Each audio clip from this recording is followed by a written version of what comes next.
1984년 테드 창립 이래로 아마 이 자리에 서는 가장 평범하고 일반적인 사람이 아닐까 생각해 봅니다.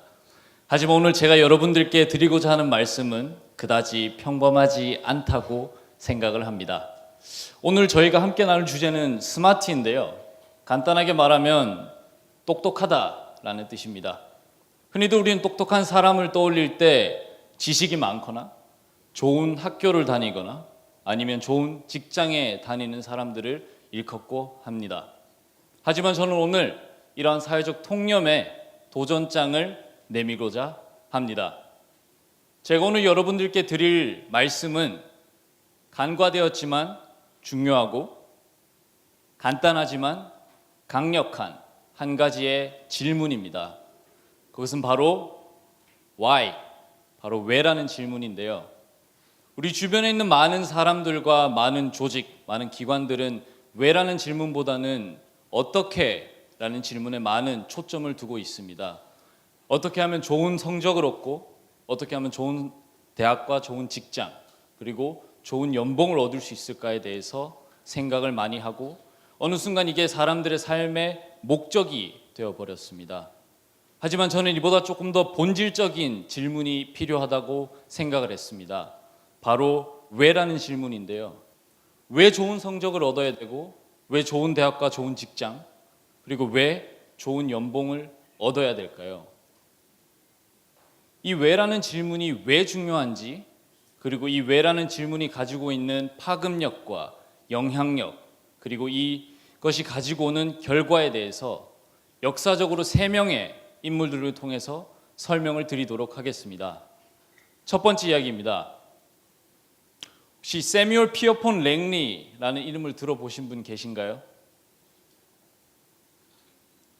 이 사람은 천문학자이자 물리학자였고요. 당대 최고의 대학인 하버드 대학교에서 수학과 교수를 역임을 했습니다. 1900년대 초반에 이 사람에게는 굉장히 흥미로운 프로젝트가 하나 주어집니다. 바로 인류 최초의 동력 비행기를 개발을 하는 프로젝트인데요. 랭리는 미 국방부로부터 당시 5만 달러라는 어마어마한 금액을 지원을 받게 되고 그의 드림팀에는 당대 최고의 지성인이었던 앤드류 카네기와 그레이엄 벨이 있었습니다. 그리고 그는 뉴욕 타임즈로부터 일거수일투족 모든 관심을 사람들로부터 받고 있었습니다. 그리고 1903년 12월 17일 오하이오주에서 드디어 역사적으로 최초의 동력 비행에 성공을 하는 사건이 발생합니다. 하지만 한 가지 흥미로운 점은 이 역사적 사건의 주인공은 랭리가 아닌 윌버 라이트와 오빌 라이트였습니다. 라이트 형제는 시골에서 작은 자전거방을 운영을 했고요. 돈이 없었기 때문에 집 옆에 있는 작은 차고지에서 매일 밤을 새면서 부서지고 무너지고 다시 일어서곤 했었습니다. 랭리와는 달리 경제적인 지원이나 고위직과의 연결 고리 그리고 그의 팀원들은 대학도 졸업하지 못한 사람들이었습니다. 더군다나 그는 뉴욕타임즈가 누군지도 모르고 사람들은 그가 누군지조차 관심도 없었습니다. 그럼에도 불구하고 1903년 12월 17일 라이트 형제는 인류 최초로 동력 비행에 성공을 하게 됩니다. 과연 이것이 어떻게 가능했을까요? 두 번째 이야기입니다. 1960년 미국은 인종 갈등으로 혼란의 시대였습니다. 사회는 폭동과 반란, 살인으로 가득 찼고 사람들의 마음속은 불안감과 불안정으로 가득 차 있었습니다. 그러던 1963년 8월 28일 25만 명이라는 사람이 워싱턴 DC 링컨 기념관 앞에 집결을 하게 됩니다. 이때 당시에는 인터넷도 보급이 안 돼 있었기 때문에 이날의 행사는 홍보가 된 것도 광고가 된 것도 아니었습니다. 지금처럼 교통이 편리해서 워싱턴 DC를 쉽게 갈 수 있는 것도 아니었습니다. 그럼에도 불구하고 25만 명이라는 사람은 한 남자의 이야기를 듣기 위해서 큰 걸음을 했습니다. 그리고 이 25만의 청중을 향해서 한 남자는 외쳤습니다. 나에게는 꿈이 있습니다.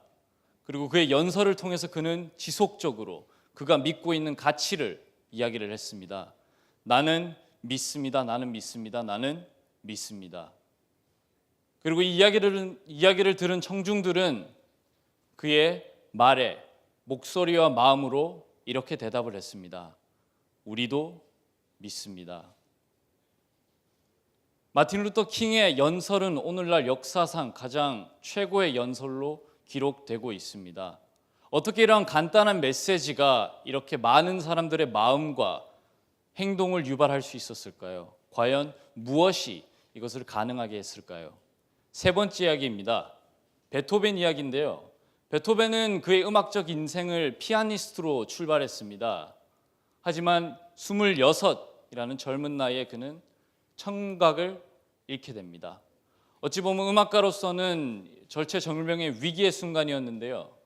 6년이란 세월이 흐른 뒤에 베토벤은 자살을 결심합니다. 그러면서 유서를 쓰게 되는데요.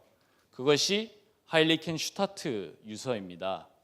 이 유서의 내용을 잠시 살펴보면 옆에 모든 사람은 플룻 소리를 듣는데 나에게는 아무 소리도 들리지 않고 누군가는 양치기의 노래를 듣는데 나는 전혀 들지 못할 때 느끼는 그 큰 좌절감이란 나를 붙잡는 건 오직 예술이었다. 내가 사명을 다하지 못한 채 이 세상을 저버려서는 안 된다는 생각이 들었다. 그리고 그의 유서의 마지막 부분에 그는 이렇게 기록을 하고 있습니다. 내 안에 있는 것을 모두 소진한 후에야 내 삶을 떠날 것이다. 굉장히 역설적이게도 베토벤은 그의 유서를 통해서 자신의 삶을 돌아보고 앞으로의 삶에 대한 다짐을 하는 계기를 삼게 됩니다. 그리고 이 순간을 기점으로 그는 피아니스트가 아닌 작곡가로 변신을 하게 됩니다. 그로부터 정확히 6년 후에 역사적으로 가장 유명한 교향곡 한 곡이 발표가 됩니다. 빰빰빰빰, 바로 5번 교향곡인데요. 우리는 오늘날 베토벤을 피아니스트가 아닌 교향곡의 왕으로 기억을 하고 있습니다. 과연 어떻게 듣지도 못하는 사람이 이러한 역사적인 쾌거를 이룰 수 있었을까요? 이 세 사람들에게 있어서 왜는 도대체 무엇이었을까요? 이 사람들의 삶의 목적은 무엇이었을까요? 라이트 형제는 최초로 하늘을 날고자 하는 간단하지만 강력한 신념이 있었습니다. 그랬기 때문에 열악한 환경과 최악의 상황에도 불구하고 매일 깨지고 부서져도 다시 일어나서 노력을 했습니다.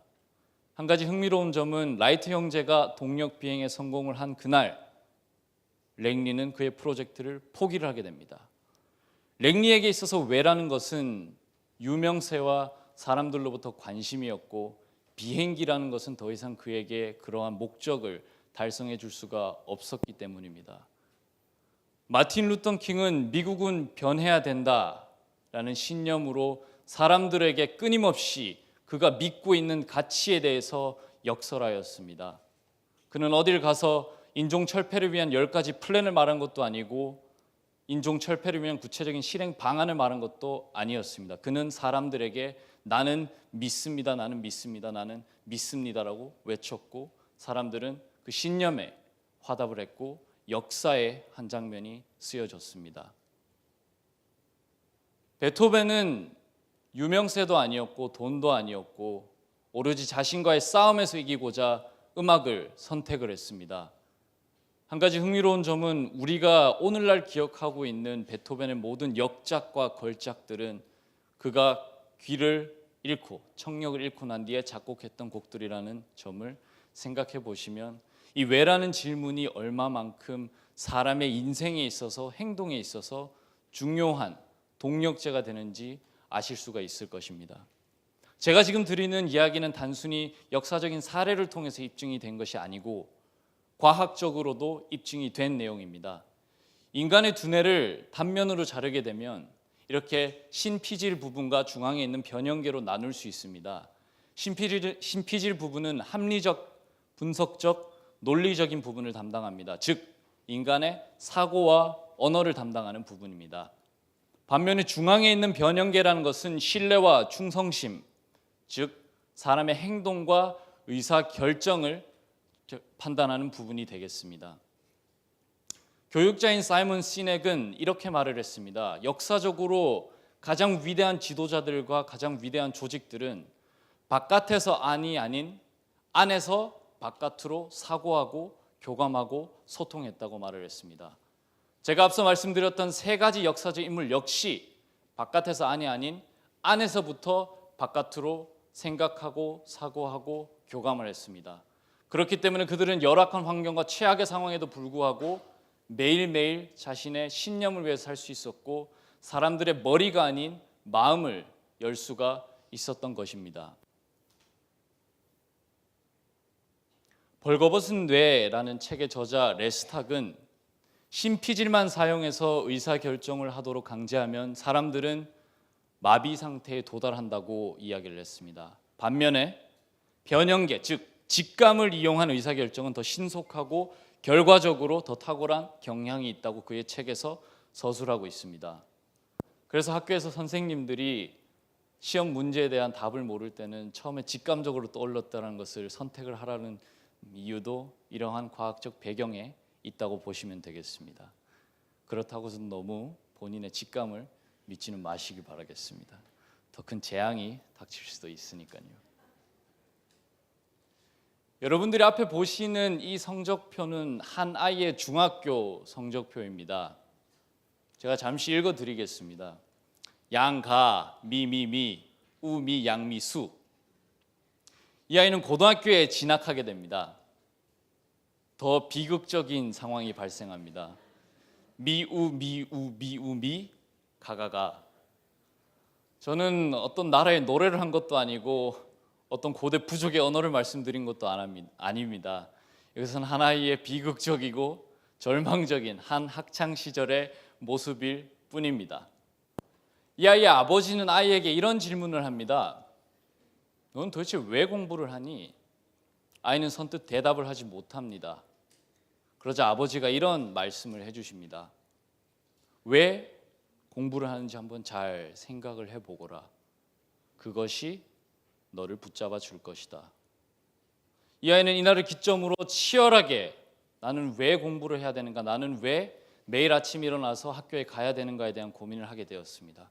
그리고 나름의 답을 얻게 되고 대학에 진학해서 남들보다 더욱더 치열한 대학 생활을 보내고 대학교에서 거의 모든 과목에서 우수한 성적으로 수석은 아니지만 차석으로 졸업을 하게 됩니다. 그리고 그 아이는 오늘 이 자리에 서서 여러분들에게 자신의 경험을 이야기를 하고 있고 어느덧 서울대학교에서 본인이 원하는 외교학을 전공을 하고 있습니다. 그렇다면 저의 왜는 도대체 무엇이었을까요? 쉽게 말하면 성장이었습니다. 저는 이 고민 끝에 스스로 내린 가치관이 하나 있었습니다.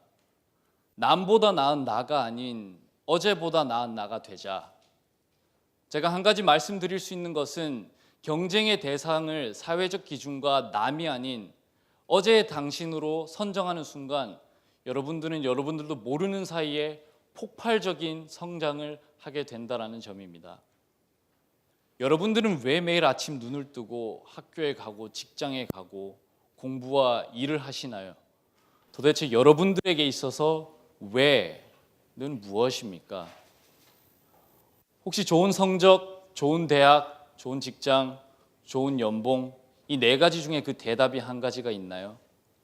그렇다면 한 번만 더 생각을 해봐 주시길 바라겠습니다. 왜냐하면 이것은 목표이자 수단일 뿐 삶의 목적이 될 수는 없습니다. 단언컨대 분명히 이를 넘어서 무엇인가 존재를 한다는 것이죠. 이런 말이 있습니다. 바닷물이 썩지 않는 이유는 3%의 소금 때문이다.